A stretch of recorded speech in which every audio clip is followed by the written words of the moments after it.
Hello friends, my name is केवल Parikh and आपके सामने है Arduino obstacle avoiding robot car. तो जनरली इस रोबोट का यूज़ एक्सीडेंट अवॉइड के लिए ऑटोमोबाइल व्हीकल में होता है।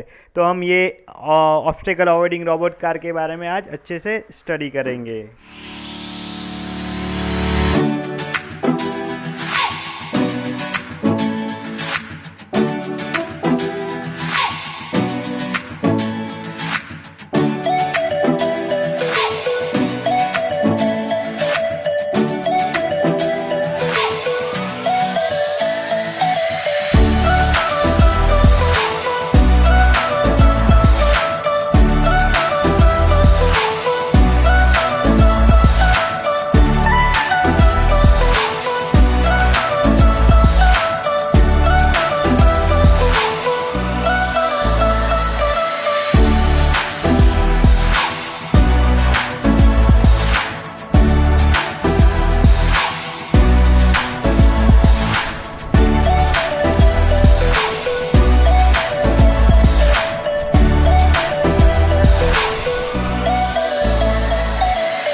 Hello friends, so I hope you enjoy the session of the Arduino obstacle avoiding robot. There is many other interesting session, Bluetooth control robot car and line follower robot. Also there is many other project based on the Arduino, and you can enjoy the session of the project based on the IoT. So like the video and subscribe the channel and enjoy your day.